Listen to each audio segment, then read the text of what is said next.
రాజధానిలో భూసేకరణ అనబడు land pooling ప్రక్రియ ప్రారంభించి జనవరి 2, 2026కి 11 ఏళ్ళు పూర్తయింది. ఈ 11 ఏళ్లలో ఎన్నో మార్పులు జరిగాయి. ఎన్నడూ ఊహించని విధమైనటువంటి పరిస్థితులు, పరిణామాలను చూసింది 11 ఏళ్ళు.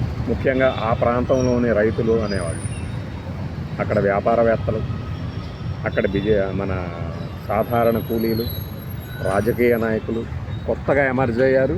కొంతమంది తెర వెనక్కి వెళ్ళారు.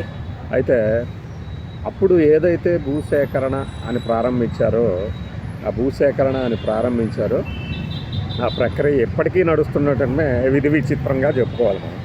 అప్పట్లో ఆదిలక్ష్మి గారు, ధనేకుల రామారావు, మరొకరు ఎవరు, ఈ ముగ్గురికి మొదటగా ల్యాండ్ పూలింగ్లో ఇచ్చినట్టున్నారు భూములు ప్రభుత్వానికి. 15 ఎకరాలు, 5 ఎకరాలు, 10 ఎకరాలు, ఎంత సరిగ్గా గుర్తులేదు నాకు.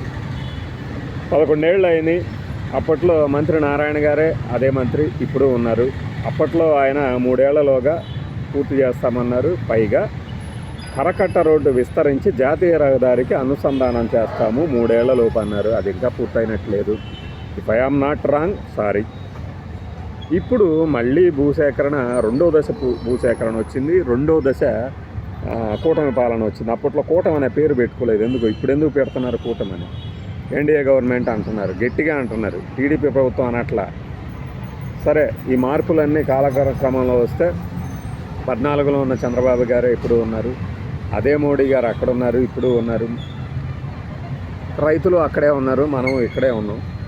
పరిస్థితుల్లో ఏమైనా మార్పు వచ్చిందా అంటే రాలేదు. పైగా వరద ముంపుకి గురవటం అనేది ఎక్కువగా తరచూ గురవుతుంది అక్కడ గ్రామాల్లో. కొంత ఈ లిఫ్ట్ కార్యక్రమాలు, లిఫ్ట్ అనే పదం వాడకుండా 443 కోట్లు రెండవ దశ ఏదో అక్కడ వస్తున్నటువంటి వరద నీటిని తోడేందుకు అంగీకరించారు. 2 ప్రాజెక్టులు మెగా ఇంజనీరింగ్ వాళ్ళకి ఇచ్చారు. వాటితో పాటు ఇంకొకటి అంటే కొత్తగా కొన్ని బిల్డింగ్లు మాత్రమే పూర్తయినాయి. ఇంకా బిల్డింగ్ల ప్రక్రియ పూర్తవుతూనే ఉంది. ఎప్పటికి పూర్తవుతుంది అంటే వాళ్ళకి డెడ్ లైన్ అయితే చెప్పారు. అయితే మధ్యలో వచ్చే ప్రకృతి విపత్తులు అంటే అధిక వర్షపాతం, వర్షాకాలంలో వర్షాలు పడటం ఎవరికి అభ్యంతరం కాదు, కానీ పనులకి అభ్యంతరం అడ్డంకులు కలిగే రీతిలో ఈ వర్షాలు, వీటన్నిటి మధ్య ఏంటంటే 1 అడుగు ముందుకి ఖచ్చితంగా 2 అడుగులు వెనక్కిగా సాగుతుంది. మధ్యలో జగన్మోహన్ రెడ్డి గారి ప్రభుత్వం చాలా అన్యాయం చేసింది అనేది ఇక్కడ రైతుల్లో కొంతమంది చెప్తూ ఉంటారు.